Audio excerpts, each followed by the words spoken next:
Hi, this is Taxis Chronicles and I'm your host, Simon Rushton. Today we have a nice guy in the car. He has his own company, recruitment company in the luxury fashion items industry, and he's just about to tell us how it's been going and all the details. And as usual, I'll pass it over to him. So hi. Hi Simon. Hi, that's great to have you here.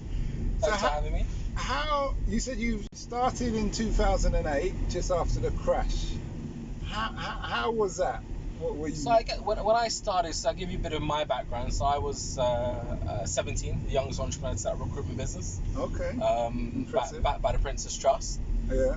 And my focus back then, initially when I started, was placing predominantly retail staff within luxury goods, so kind of shop floor staff, sales to management. Mm-hmm. So when I started, I guess with any startup, typical story, I started in my bedroom, originally from East London, Hackney.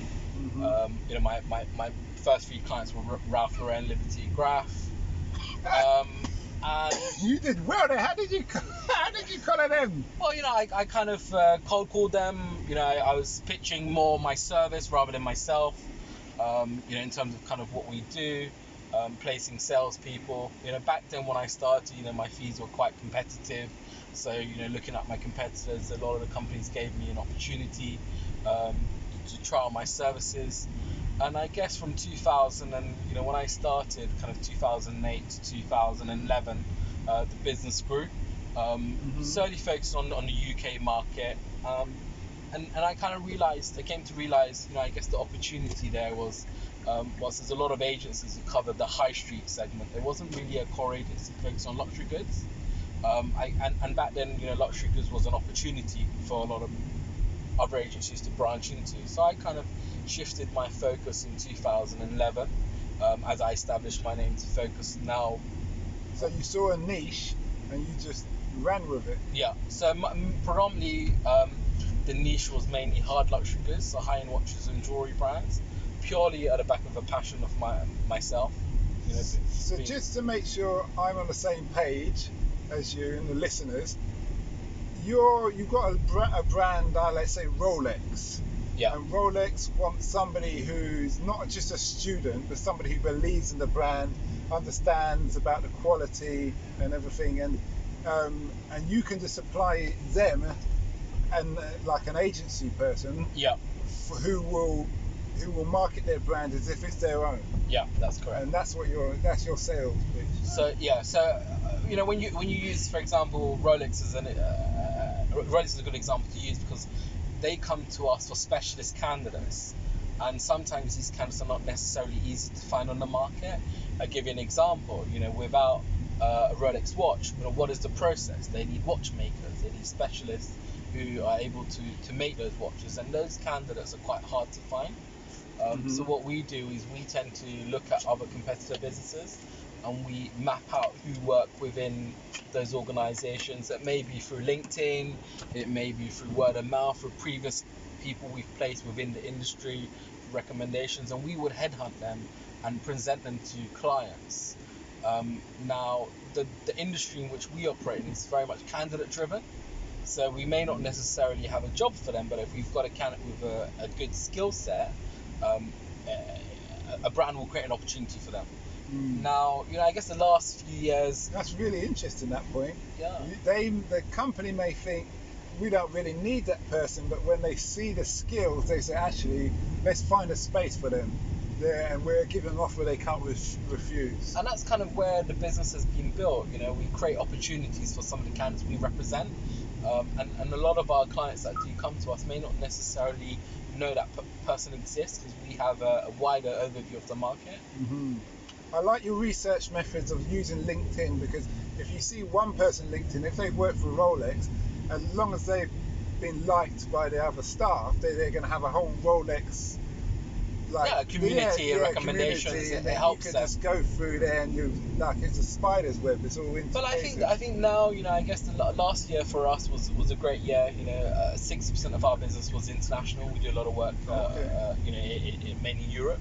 I did some what placements in Hong Kong last year, and I guess with the crisis today in mainland China and Hong Kong, a lot of international companies are slowing down on their hiring strategy. So we're seeing, I think, kind of pre-COVID-19, my expectations as a business was to add another 15 people to our business this year, and I think given back in March with the lockdown, I think I've had to relook at our hiring strategy and focus on maybe I think we'll continue to hire another 3 to 4 people, and grow as the market picks up. And I think the biggest challenge a lot of businesses will face today is actually looking at headcount. When they come to us to recruit, they'll be looking to recruit purely out of necessity more so than a luxury. Replacing somebody if they've left, or bringing on somebody in the business they're looking to transform the business or certain functions. We're seeing a huge increase in digital and e-commerce. The luxury goods industry has been quite slow to embrace digital and e-commerce. It's been heavily reliant on traditional salespeople dealing with clients that go to the boutiques, more at one-to-one selling. And I feel, especially with the younger generation, who are driving the millennials, the online digital presence, I think this is the future today. Okay. I guess given the lockdown, a lot of people have been not being able to go out to shop to the boutiques, the retailers. So the alternative will be to kind of go online or through personal shoppers. And I think the future regardless of luxury goods, I think a lot of consumers today, they will travel 3-4 times a year going to fashion shows, whether it's Milan or Paris to see the new collections. I think you'll see that a lot less happening moving forward. People thinking about their safety, well-being, but people will still continue to consume at the very top end. I think it creates an opportunity for the wealthy to become much more wealthier, but it also creates an opportunity for those like myself or yourself to actually come up with new ideas, to innovate. I think everyone needs to be able to look at their skill sets, maybe retrain to reposition themselves if they've been made redundant, for example. We're seeing an influx of people being made redundant. What does the future hold for them? And I think right now, my advice to a lot of us kind of to look at their skill sets, their experience, to see if it can be transferable in other areas. You talk about retail sales.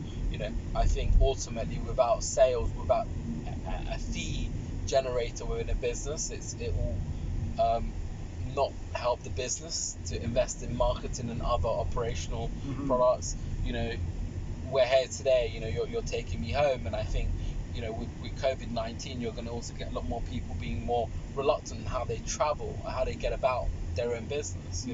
Being electric scooters is one.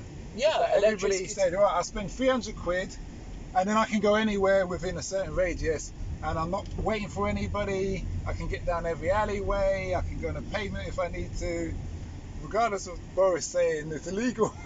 No one cares anymore.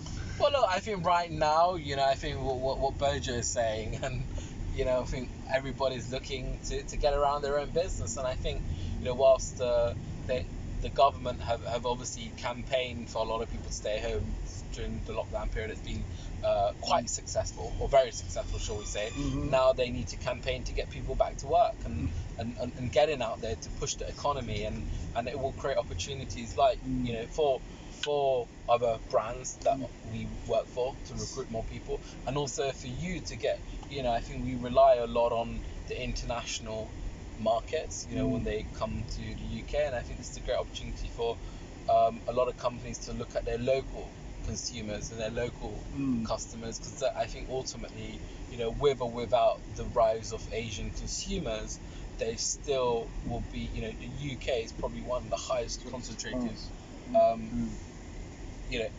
countries with a lot of wealth, and it will continue to rise. So I think I think that the outlook for what lies ahead, I think a lot of people are probably writing off 2020.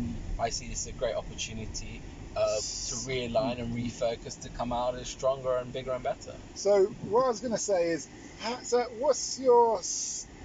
how big is your company now, your staff? Obviously you started in 2008, been going, that's about 12, 13 years now. Yeah. How many staff have you got now? So in total we've got 18. 80? 18. Okay. And I guess the reason for me is because my business is very much built around relationships, and I think the next few years is going to be quite important in terms of scale, looking at scaling my business to become more commercially viable, and less reliant on a handful of consultants. I think, when you look at most businesses today that are built on relationships, have been very successful. If you want to build a lifestyle business, that's probably the best way to go about it. And I think the last 13 years I've had my ups and downs, but more ups, shall we say. And I think, me being quite young in terms of what I've started at a very young age, I think, as a personal, my legacy for the next few years is to commercialize my business with a view to exit. So, whether it may be a luxury group or a high street agency that wants a niche entity, a part of their division, that's what I'm working towards at the moment. Okay, that's good. You say you seem to have it all planned out. So on another note, how do you haven't even mentioned the company name. Do you Luxury Recruit. Luxury Recruit. Is that luxuryrecruit.com? Luxuryrecruit.com, yeah. Okay, and I see you're based in Kingsway, Holborn. Kingsway, Holborn. Okay, so any guys out there who want to partner up or need recruits, specialised agency recruitment, I'm not sure how. Luxury goods, lifestyle, fashion. Yep, that kind of thing. This is a man to link up, to check out his website and things like that. So how do you feel about this whole COVID situation on another note? Do you think he's handled it well, the government?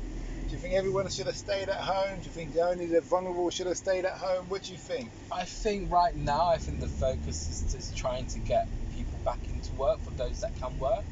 I do believe that the vulnerable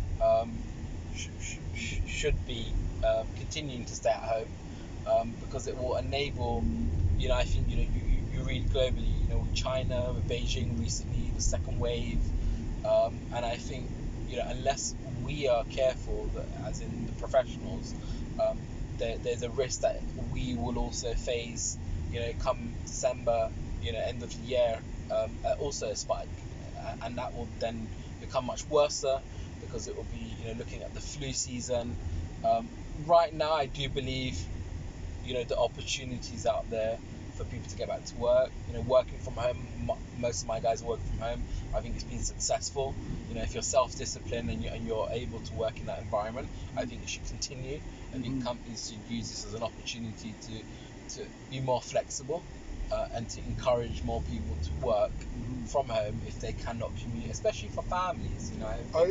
Sorry, are you personally nervous about this COVID, or are you just blasé, like, well, I'm able-bodied, I'm okay? No, so I'm personally, so I personally, I'm worried and concerned about it, purely on the basis that it affects not only the vulnerable. I have, my mum, she's quite vulnerable, so being quite cautious, not having to see, my nephew and nieces for a few weeks as a result of, being in lockdown, purely because of, the risk of catching it.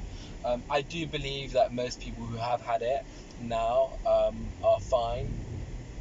The ones that I know within my network, I think the younger, adult has been able to recover much more quicker. I think, it's touch and go. I think it's quite hard. I think, what you read and what you hear globally, I think we could have handled it much better. I think. How could we have handled it better? That's my original question. I think, China announced it in December. I think, publicly, a lot of countries were waiting as opposed to reacting in terms of mitigating, putting in lockdowns, restrictions. Should we have shut our borders to China or to the world and just said, wait, we'll see what happened? Or yeah, no, I think given the economy today, I think, with towards the end of last year, I think the focus was around Brexit, and I think that focus continued into early this year, and nobody knew the severity of kind of COVID-19, how bad it was. Especially, China, they downplayed the numbers purely because they felt that it would have hit their economy, and they bounced back quick. I think being a communist country, they were able to control the situation, control their people, and as a result of that, I think their economy, I think Hermes opened their boutique in May, and in the first day they generated, I think, $2.5 million in sales. So, you've got. Look at Primark now. Look at Primark. You're virtually camping outside unbelievable. Like it's a pop for a 50p t-shirt. It's unbelievable, and it's people have been at home for so long, and they want to get out. They want to get back to normal. But you know what that really shows is that shopping is a real addiction, and it's a problem. It's a huge problem. It is a problem because if you are willing to camp outside for a 50p t-shirt that you could buy any time. Yeah. You could go in Asda. I went in Asda and the t-shirts were cheaper in Asda than they were in Primark by £1. So I bought 4 t-shirts. So I don't like to shop. Yeah. So I buy them t-shirts. I don't have to buy anything until next year. Yeah. The next year, and they're all the same colour, so I'm good to go. I don't need to match anything. I'm very practical. Very, very practical. But it shows that there's some people, some real addiction. I had a friend and she was ordering 5 things from Amazon per day. But that's the thing, it accumulates. It costs a lot of money. I think it's boredom. It's an addiction. And I think, you look at a store, you look at kind of pre-COVID-19, and, a lot of people panic. I have employees that were saying, look, Mo, what are we going to do? Like, how are we going to pay our rent? Well, look, you guys earn a salary. What you do with your money, I don't know. But I think this is an opportunity to start saving. Yeah. If for a rainy day, I think, you have, it's great you earn money, but I think, this is an opportunity. Stop pissing up against the wall. Exactly, kind of because you never know what that rainy day is going to happen. And unless you're able to save, even X percentage from your salary, I think that's something that I always promote to my staff. Always live like you only earn 70% of what you actually earn, and save the 30%. And live within your means. Yeah, I see people who earn, who earn X but want to live like a millionaire who drives a Lamborghini or Ferrari. That's not the reality, unfortunately. I think. I think I come from a humble background. I kind of started and built something from nothing, and you understand the value and you appreciate it. I think being street smart is something that you learn, and experiencing it. And I think a lot of the last few weeks, last few months, I have friends who have gone to Oxford.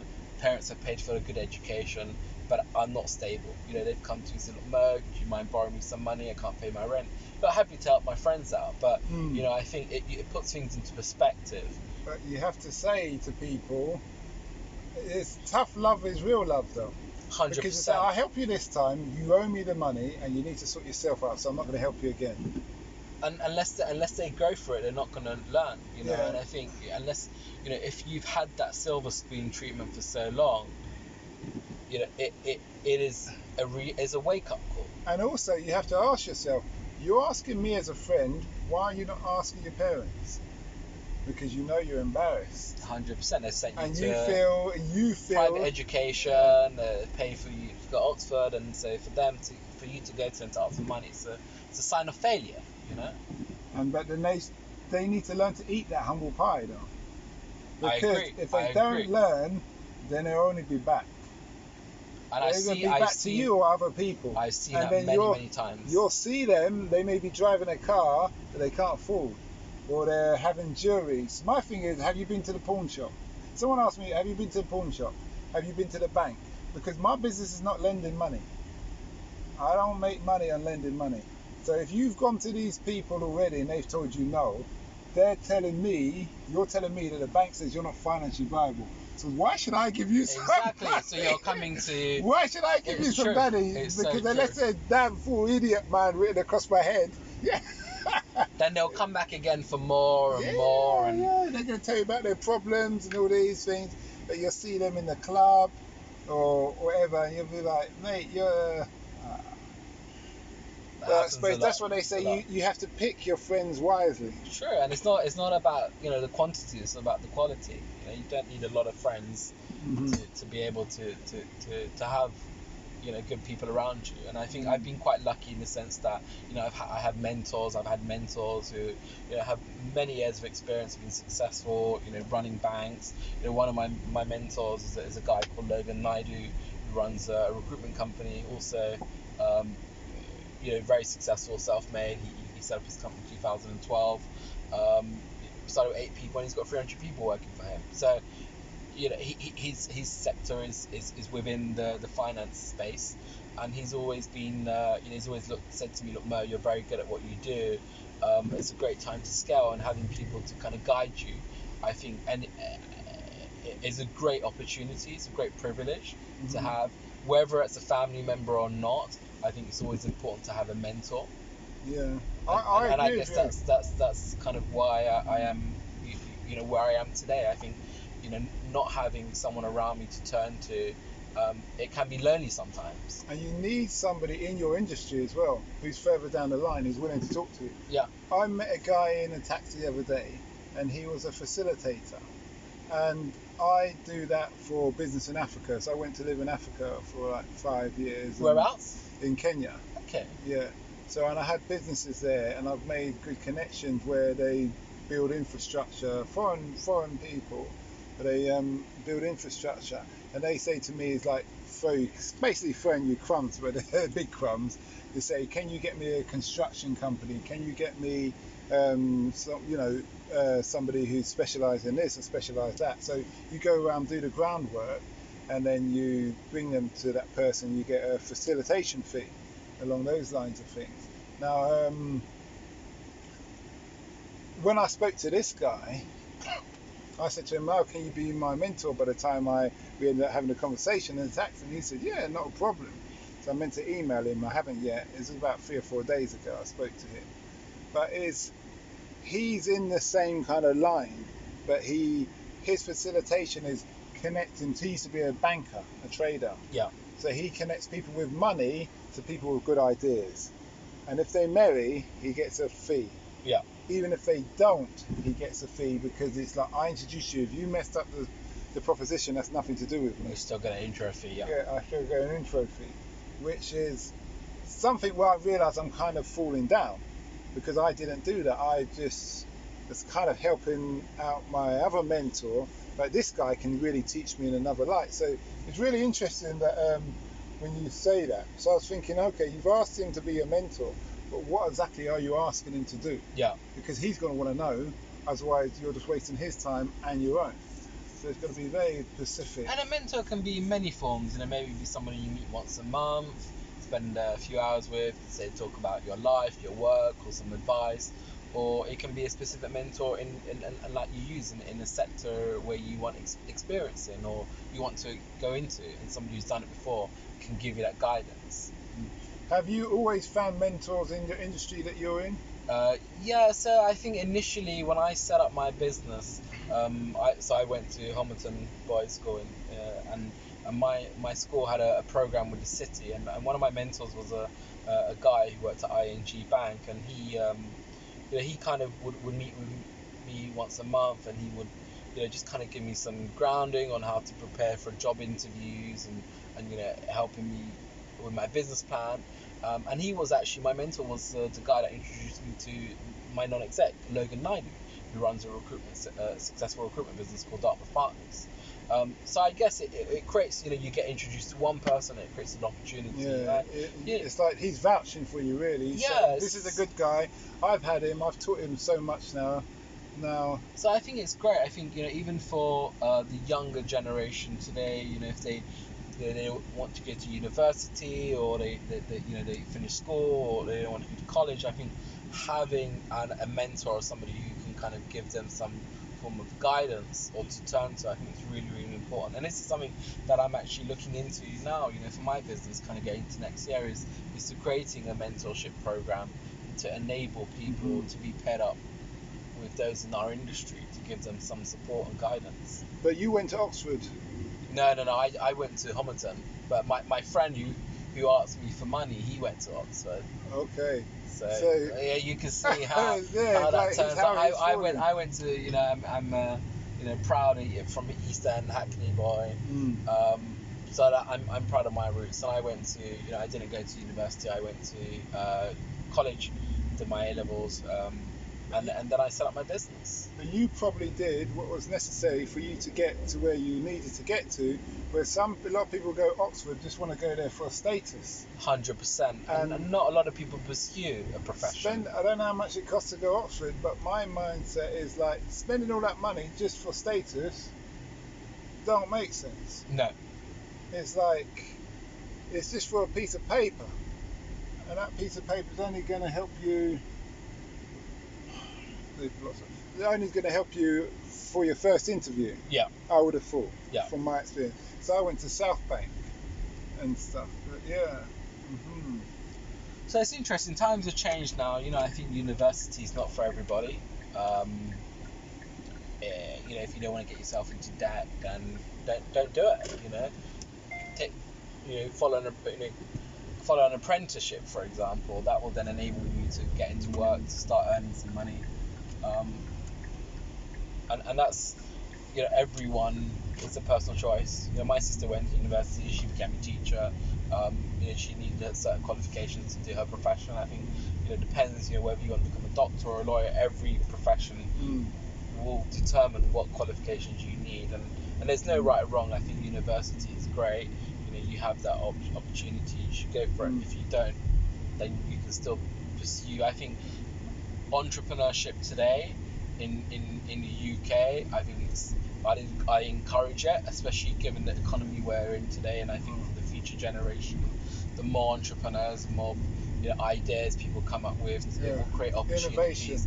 And I think this is the way forward. You know, I think if the government can support, you know, the government likes workers. See, when I was living in Kenya, what I noticed is that, and they were talking about it, they said out of Kenya's population, 90% of them want to be their own businessmen, but 10% of them want to actually just work for somebody. But England is the opposite way around. It's the opposite around. I think that's in Africa in general. I think, you know, you create, you know, whether it's a farmer or somebody from the village. You know, I have a lot of friends in Nigeria. You know, a very good friend of mine, his uncle is Aliko Dangote, and his story, you know, he started, you know, initially importing rice, and he's one of the richest guys in Africa. And I think the opportunities are there.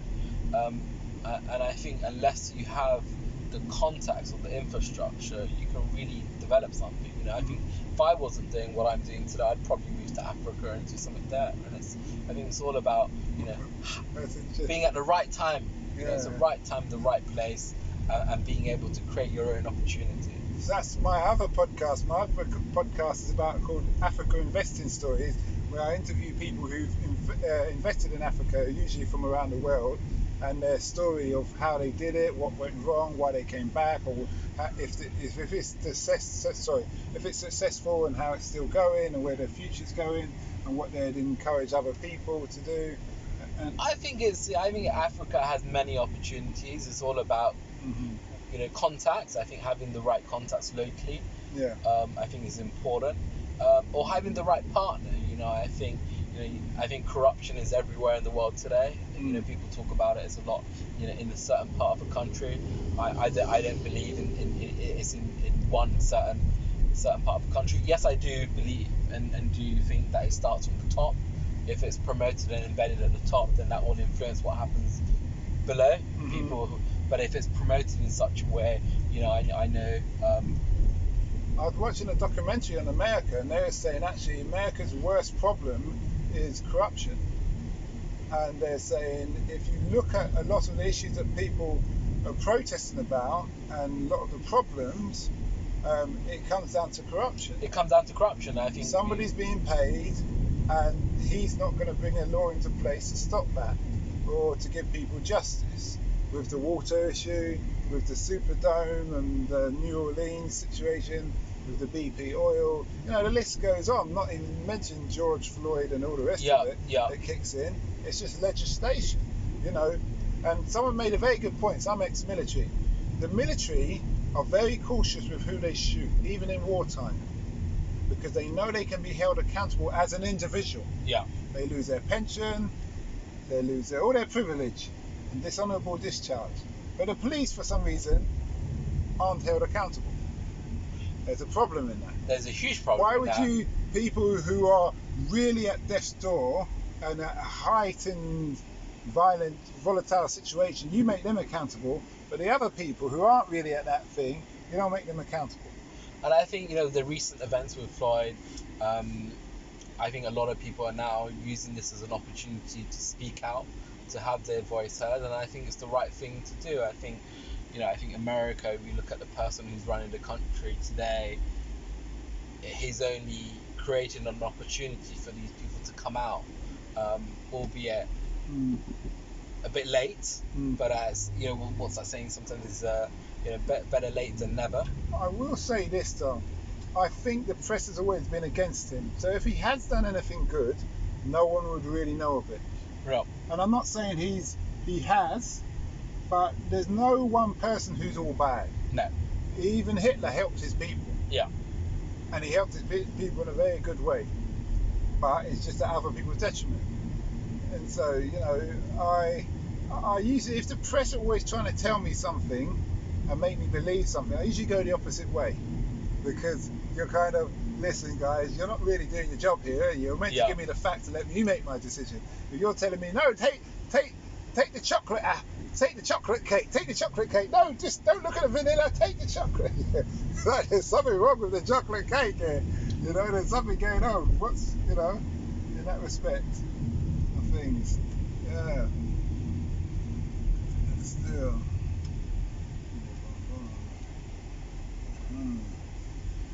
But it's been interesting talking to you. Pleasure talking to you as well. Thanks a lot. Just to remind everybody, your company? It's Luxury Recruit, and we're based in Kingsway. My name is Mohammed Mirza. Okay, thanks again. Guys, I hope you like that. Feel free to like and subscribe and share. Also, don't forget our other podcast, Africa Investing Stories. It's season 2. It's not just about investing in business, it's also about investing in oneself, because in business you must invest in yourself, get your mind right, in a good place, and your family, or your support system, your loved ones, before you make major decisions to make things go smoothly. Anyway, have a nice day.